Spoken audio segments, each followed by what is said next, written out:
What if the hydrogen industry is solving the wrong problem so perfectly? Because right now, across Europe, the United States, the Middle East, and Australia, billions of dollars are being poured into one objective: making hydrogen more efficient electrolyzers, lower voltage losses, better catalysts, longer stack lifetimes. Engineers are chasing decimal points, pushing system efficiency from 65% to 70%, from 70% to 75%. On paper, this looks like progress. But at the exact same time, something far more important is happening, and it's going in the opposite direction. Projects are being delayed, downsized, canceled, not in the lab, not in early design. But at the exact point where they're supposed to become real, final investment decision. In 2025 alone, nearly 60 major hydrogen projects were canceled, representing over 4.9 million tons of annual production capacity. Entire gigascale ambitions quietly disappeared. Australia's multi-gigawatt high-energy project, BP's DQM hydrogen facility, industrial-scale projects that had engineering, land, and partners in place, but still didn't survive. And one case stands out. A project that had already reached final investment decision, a project already under construction, and still, it failed. So here's the contradiction. If efficiency is improving, why are projects collapsing? Because once you step back and follow what actually determines whether a hydrogen project gets built, not modeled, not announced, but built, you begin to see something the industry doesn't want to admit. The hydrogen industry is optimizing a component, but hydrogen projects succeed or fail at the system level. And systems don't fail where you expect them to. They fail where assumptions break. Start inside the electrolyzer. At the core of every green hydrogen project is a simple transformation. Electricity goes in, hydrogen comes out. And the industry has been relentlessly focused on reducing how much electricity is required per kilogram of hydrogen. The thermodynamics are clear. The reversible voltage sets the floor. Real systems operate above it due to activation losses, ohmic resistance, and mass transport limits. So engineers optimize, and they succeed. Efficiency improves, and yes, this matters. Electricity typically represents 60 to 70% of the levelized cost of hydrogen. Reduce energy consumption, reduce cost. That's the logic. But only under one condition: the system has to be running. And that's the assumption that quietly breaks everything. Because electrolyzers are not operating in controlled lab environments, they are connected to real energy systems, solar, wind, constrained grids that are inherently variable. When generation drops or grid access is limited, the electrolyzer doesn't degrade gracefully, it stops. And this is where the industry's logic collapses. Because a system that is 75% efficient but runs at 35% utilization will always lose to a system that is 68% efficient but runs at 70% utilization, not slightly, by a wide margin. And this isn't theoretical.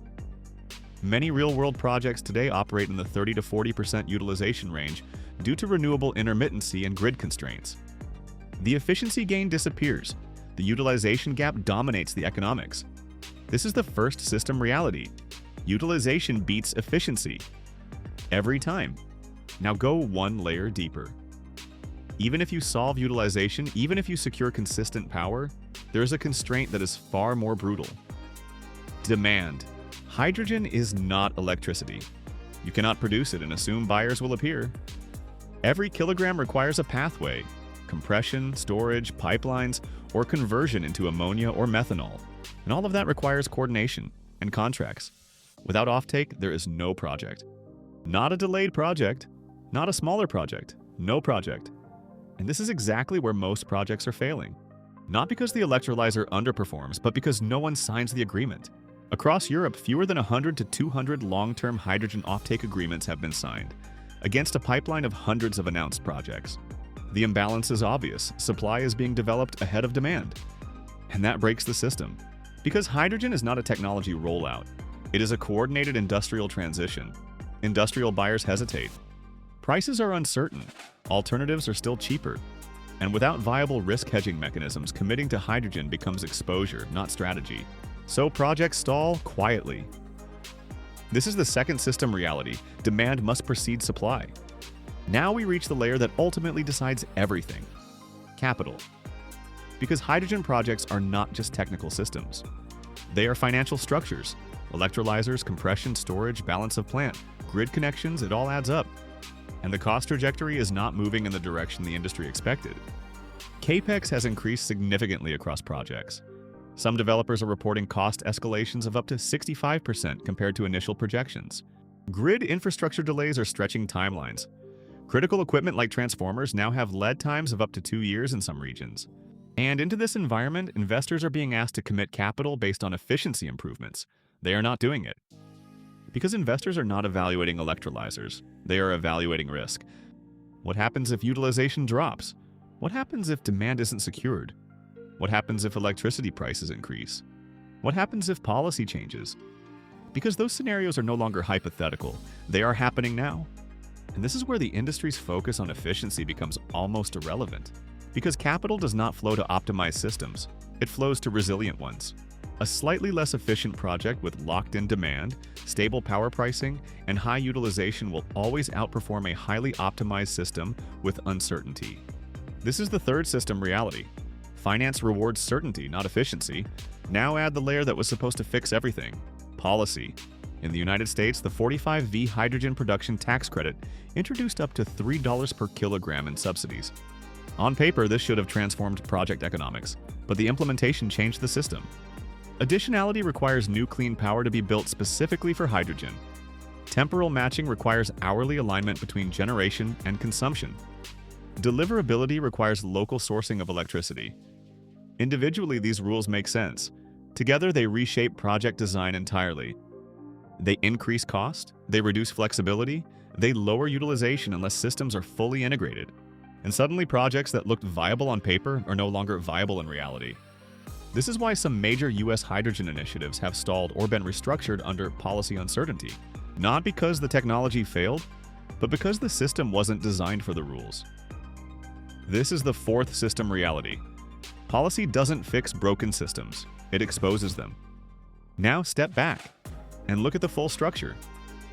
Hydrogen projects are not determined by efficiency. They are determined by whether 4 variables align at the same time: power, utilization, demand, capital. Miss one and the project doesn't move forward. Miss two and it collapses. So now the real question isn't, how do we make hydrogen more efficient? The real question is, why is the industry optimizing the only variable that doesn't determine survival? Because once you apply pressure, real-world pressure, the answer becomes obvious.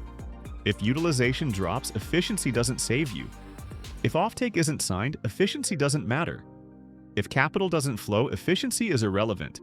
This is the competitive edge test. And under that test, most projects fail before they even begin. This is the shift the hydrogen industry is entering right now, away from technology toward execution, away from component optimization toward system design. The next generation of successful projects will not be defined by who builds the most efficient electrolyzer.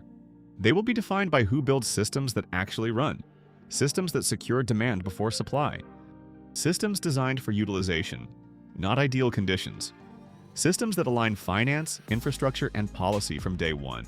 Because in the end, hydrogen is not a technology problem, it is a coordination problem. And coordination, not efficiency, is what determines survival.